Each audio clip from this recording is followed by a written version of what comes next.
Ndabaramukije mwese banywanyi bacu mukunda kandi mugakurikira amakuru n'ibiganiro dutambutsa kuri no sheda ya YouTube ya ICTV. Tugiye kubashikiriza amakuru yihutagizweho, amakuru ari buze gushimika kuyavugwa mu gisata c'umutekano. Ano makuru yo kuri nogenekerezo rya 31 z'ukwezi kwa mbere mwaka w'ibihumbi 2026 araza gushimikira ku ngingo nkuru zikurikira. Umuriro uri kuraka mu nzego z'umutekano z'u Burundi. Umukuru w'ibiro vy'igisirikare General Prime Niyongabo ahejeje gusohora itegeko ry'agacamutwe. Iryo tegeko ahejeje gusohora rirega abasirikare bose bakaba bategerezwa guca barishira mu ngiro. Ivyo kandi General Prime Niyongabo abitangaje mu gihe havugwa ko umutekano utifashe neza mu gihugu ndetse no ku mbibe zaco. Ivyo kandi bikaba bibaye mu gihe Perezida Ndayishimiye atarabana ryiza n'umukuru w'ibiro vy'igisirikare General Prime Niyongabo. Mu yandi makuru turibuze kubashikiriza kandi turaza kubabwira itangazo, turabagezaho itangazo rihejeje gusohorwa ubunyene n'umuhari Red Tabara ugwanya ubutegetsi bw'u Burundi bwa CNDD-FDD ukoresheje umuheto. Red Tabara isohoye itangazo rikakaye cane ryateye ubwoba abategetsi mu Burundi, na cane iryo tangazo rikaba riraba Perezida Ndayishimiye umukuru w'igihugu c'u Burundi. Ivyo turaza kubigarukako mu buryo bw'idonido murano makuru twabiteguye. Hari n'izindi nkuru nyinshi zitandukanye ziriko ziravugwa, aho rero tuza kugenda turaca irya nino kubiriko biravugwa mu gisata ca politike cane ariko dushimika ku mutekano. Vyose mukaza kubikurikira mu buryo bw'idonido. Mu gihe kandi mu Burundi himirije amatora y'umukuru w'igihugu, ni mu gihe umukuru w'umugambwe Reveriyano Ndikuriyo aherutse gusubira kugenwa mu kurongora umugambwe CNDD-FDD. Uwo mu CNDD-FDD w'indyamunyu yagwanye muri CNDD-FDD ibihangange bikaba vyasubiye kumuzeza ayo mabanga, mu gihe bivugwa ko ahanganye bikomeye na Perezida Evariste Ndayishimiye, aho bamwe bavuga ko 2027 ishobora gusiga impinduka zikomeye mu mugambwe CNDD-FDD, tutibagiye no mu butegetsi muri rusangi. Izo ni ingingo nkuru ano makuru yacu ari buze gushimika ko mwese aho muri irya no hino. Ndabahaye kaze mwari no sango ry'amakuru, amakuru dutangura mu buryo buramvuye mu kanya gatoya cane ni nyuma ya kano karuhuko. Reka no makuru yacu tuyatangurire ku nkuru zerekeye umutekano. Ibintu bishobora kuba bitifashe neza ku mbebe z'igihugu c'u Burundi no Rwanda. Abarundi bari mu Rwanda mwirinde cane kuza murinjira mu Burundi muciye igatsinda muri Mwumba. Inyuma y'ivyaraye bishikiye Fabrice Irankunda no Murundi yanyurujwe n'iperereza ejo haheze ageze igatsinda, ni mu gihe yaraje mu Burundi guhamba inakuru yamureze. Hakaba hari umunyagihugu w'igatsinda yatwandikiye ubu butumwa mu ntumbero yo kuburira ababa mu gihugu c'u Rwanda bashobora kwiyumvira gukoresha ugo rubibe binjira mu gihugu c'u Burundi. Uyo yatwandikiye yagize ati: urya muntu yafatiwe igatsinda muri komine Mwumba yahahora mu ntara yahahora yitwa Ngozi, ni ku rubibe rw'u Burundi n'u Rwanda. Abaza bajabuka Kanyaru niho banyura. Aha igatsinda ni habi cane ku bantu bajabuka bavuye mu Rwanda. Hasanzweho imbonerakure ziteye ubwoba, iyo zifashe uvuye mu Rwanda ziranamwica. Harimwo abitwa Abaerisha Inosa Batazira Mashuti Masabo yahoze atwara zone Gatsinda, Yakaremye atwara imbonerakure muri komine Ngozi, Desire Akagabo k'inzobe Gateka Amandazi aha igatsinda, uwo bita Kagame Rwabiriro. Abo bose ndondaguye baragisibije muri ako karere. Abo barashobora kwica abantu cane iyo babiketse ko bavuye mu Rwanda, canke ko ukora fraude, canke ko utavuga rumwe nabo. Abo bagufashe bakumanukana ahitwa mu Gisuma kuri Kanyaru, bakakwiciraho bagaca baguterera mu ruzi. burya hari imiryango myinshi imaze kuhaburira ababo muri ubwo buryo. Ikitavuzwe co n'abantu bamaze guhunga hano iwacu kubera abo bicanyi. Vy'ukuri nanje ndi umusenidede FDD mbere w'indani, ariko ndasavye muburire abantu bari mu Rwanda bashaka gutaha i Burundi bazoze baca ahandi, kuko uwuciye ku cambu caha iwacu amenye ko aramutse afatwa bazomugirira nabi. Hanyuma uyu nawe mwatabarije burya yatwawe n'imodoka y'iperereza i Ngozi. Aha yitwa ko yatomboye kubera ko aticiwe hano, ntimuronderere ahandi, nimubarize Ngozi mw'iperereza. Amatwi ansumira ni umumotari yaramwunguruje bagiye bamujanye. Ndasavye mu gutanga aya makuru muze kunyegeza izina ryanje hamwe bomenya nanje bonyica. Ubwo ni ubutumwa bwatanzwe n'imbonerakure yo mu mugambwe CNDD FDD itanga amakuru ivunira akagohe abashobora gukoresha urwo rubibe rushobora ruva mu Rwanda ruja mu Burundi. Ivyaraye bishikiye Fabrice Irankunda, ico tumaze kumenya kuri Fabrice Irankunda nuko yinjiye mu Burundi aciye mu Kinywabi ajabutse Kanyaru, akaba yaraje gushingura inakuru yamureze kuva akiri umwana muto cane, uwo yafata nka nyina. Amaziko ya inakuru akaba yabaye kw'igenekerezo rya 30 z'ukwezi kwa mbere umwaka w'2026. Ntawuzi uko Fabrice bahavuye bamumenya yamaze no gufata ipikipiki. Amakuru dufise yemeza ko yajanywe n'iperereza. Abarundi bahungiye mu Rwanda bo kwiyubara cane, ibi bintu mu Burundi bw'uno munsi bihakwa gusa no kwiyahura, kuko rero amarorerwa imbonerakure n'iperereza bakorera abavuye mu Rwanda arazwi cane kandi ntibikiri agaseseshwa rumuri. Bisigura ko rero ubutegetsi bwikanga umwanya n'umwanya ko hari abashobora kubwinjirana baciye muri izo nzira z'ikinywabi. Muribuka kandi ukuntu iperereza ryafashe umurundi yaba mu Rwanda, uyu nawe akaba yitwa Rabine, gushika n'uno munsi akaba atawuzi aho iryo perereza ryamujanye canke ico ryamukojeje. Iryo perereza kandi bikaba bivugwa ko rishobora no kuba ryaranamaze kumwica. Ayo makuru yose abavugwa nahateye ubwoba, kandi abarundi bo kwiyubara cane kubera ibintu biba biriko birakorwa n'iperereza bafatikanije n'imbonerakure. Izo mbonerakure zegukira umugambwe CNDD FDD, umukuru wazo Reveriyano Ndikuriyo ntangeshanya kuziha impigi, kandi rero akaba umunsi ku munsi avuga ko imbonerakure zahawe ijambo kandi ko imbonerakure zica zigakiza mu Burundi.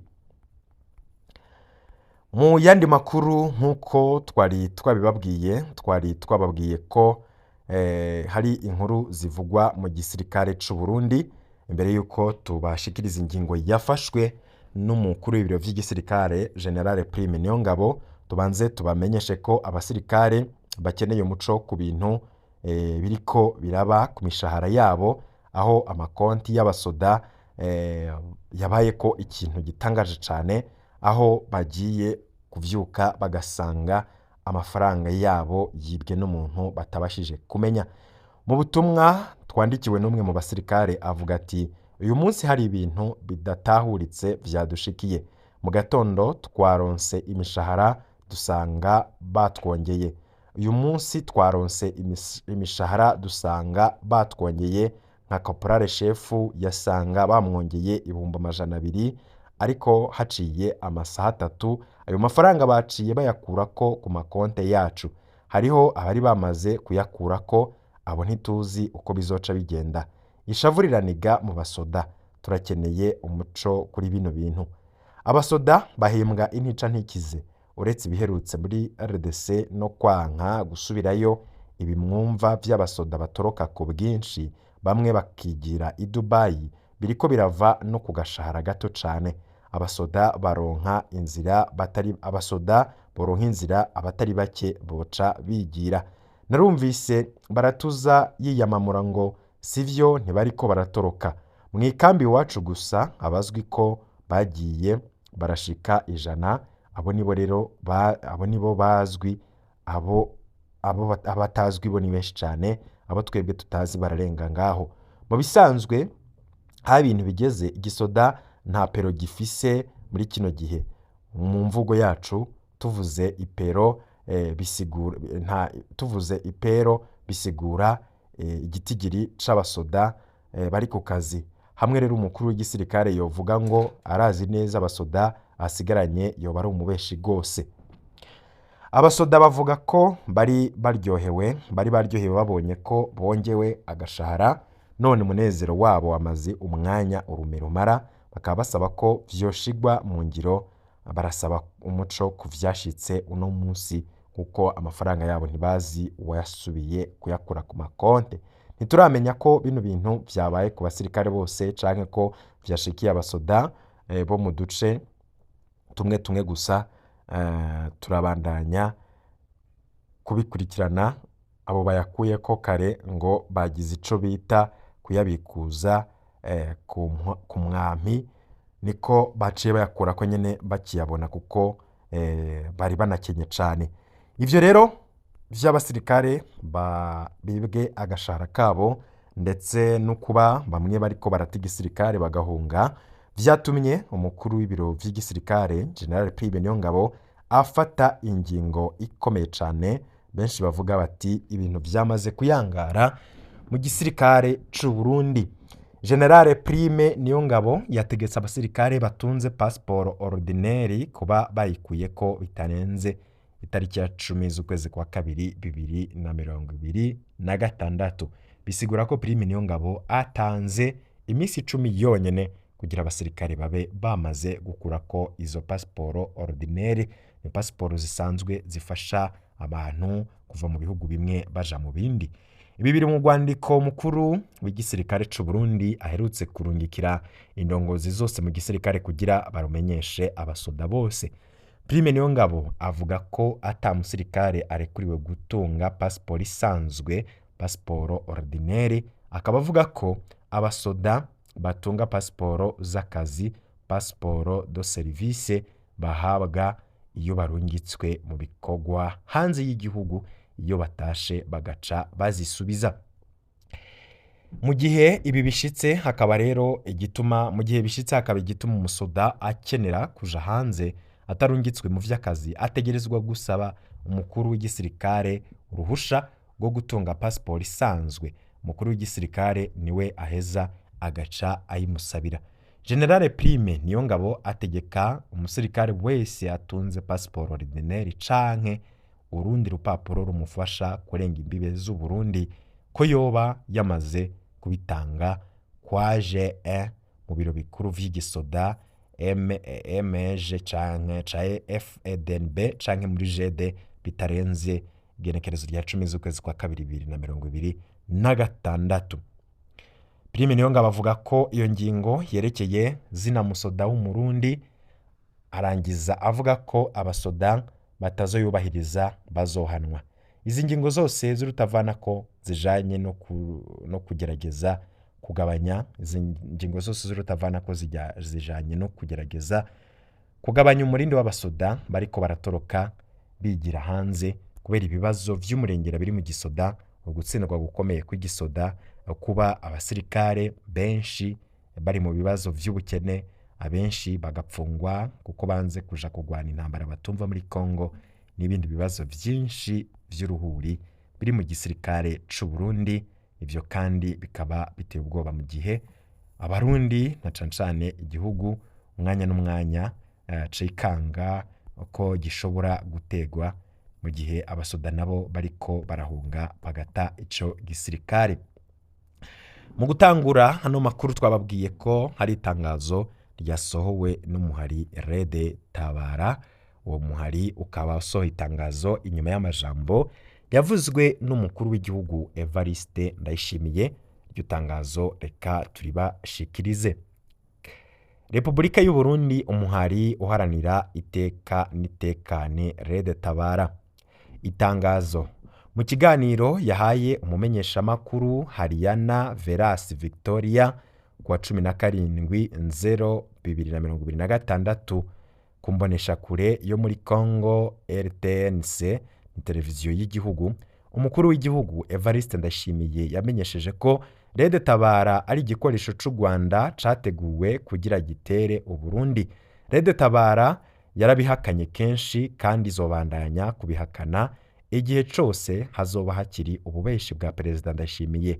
Avuga ibinyoma abizi neza, kandi ivyo yavuze mu kinyamakuru co muri Congo biragaragaza uburyarya bwiwe.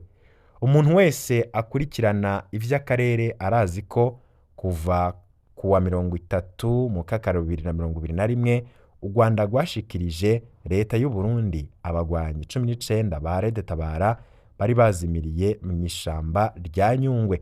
None u Rwanda rwashobora gute gufasha Red Tabara kandi bizwi ko ruguma ruganira n'u Burundi kugira rukemure amatati ari hagati yabo? Perezida Ndayishimiye yavuze kandi ko abagwanyi ba Red Tabara ari bo bagize uruhara mu kugerageza gutembagaza ubutegetsi mu mwaka wa 2015. Abakoze ico gikorwa baramenyekanye, bari abasirikare bo mu gisirikare c'igihugu FDNB, kandi Red Tabara yavutse mu ntango z'umwaka wa 2011. Biratomoye ko atasano riri hagati ya Red Tabara nico gikorwa co kugerageza gutembagaza ubutegetsi mu mwaka wa 2015. Mu mvugo zivuguruzanya, Perezida Ndayishimiye avuga ko u Rwanda rwarungitse Red Tabara kugwana muri Congo iri kumwe n'umuhari M23, ariko Red Tabara yashinzwe mu mwaka wa 2011, M23 itangura mu mwaka wa 2012. Nta sano na rimwe rero riri hagati ya Red Tabara n'uyu mugwi w'abagwanyi ba M23 b'abakongomani, yaba imbere canke mu gihe c'intambara. Iyo Perezida Ndayishimiye avuga ko umunsi hazobaho guhagarika intambara, hazokogwa ubutandukanya abagwanyi ndetse no kumenya umugwanyi w'umurundi, umunyekongo n'umunyarwanda, Red Tabara ntibiyiraba. Abagwanyi bayo barazwi neza, baravuga ico baharanira ku mugaragaro, kandi aho bari harazwi. Perezida Ndayishimiye arazi n'intumbero z'urugamba rwabo ko ari ugutunganya amatora ashingiye kuri demokarasi yigenga, adakumira, ahuriwemwo na bose kandi abaye mu muco. Kugira yirinde kwishura ivyo bisabwa n'umuhari Red Tabara, Perezida Ndayishimiye abandanya kuvuga ibinyoma n'ibigirankana mu ntumbero y'ukumvisha abakungu ko u Rwanda rwoba rufitaniye isano na Red Tabara. Uwo mukenyuro wo gutangaza ububeshi umufasha gusamaza abakungu kugira ngo ayibagize ko ivyatumye hashingwa Red Tabara ari ibinyoma, ariho nyangwa ry'amasezerano y'Arusha vyakozwe n'ubutegetsi bwa CNDD-FDD. Perezida Ndayishimiye akorera ku gacerere karanga abahagarariye ayo masezerano, biboneka ko batagira ubushake ndetse no gushira inguvu mu gutuma ayo masezerano yubahirizwa. Ariko ni inshingano zabo zo guhatira leta y'u Burundi kuganira n'abatavuga rumwe nayo, amashirahamwe adaharanira ivyicaro vya politike hamwe n'imigwi yafashe ibigwanisho kugira hategurwe amatora y'ukuri yigenga, adakumira, ahuriwemwo na bose kandi abaye mu muco. Bikozwe kuwa 29/0/2026 ku bwa Red Tabara. Patrick Nahimana, umuvugizi wa Red Tabara, niwe yashize umukono kuri rino tangazo. Rino ngaha dusoreje amakuru twari twabateguriye cane y'umutekano muri kano kanya. Ndabakengurukiye cane mwese mudukurikira. Mu kanya gato nkuko twabibabwiye, turaza kugaruka ku makuru avugwa muri CNDD-FDD, ku bicocoro vy'umugambwe ndetse no kuntu ibihangange bibandanya gucanamwo mu gihe havugwa ukutumvikana hagati y'abo mu nzego z'umutekano, ibicocoro vyo mu mugambwe CNDD-FDD ndetse n'ibindi vyinshi biba bigenda biragarukwa ko mwese rero ibihe vyiza nivyo ndabipfurije, mu kanya duhure mu yandi makuru.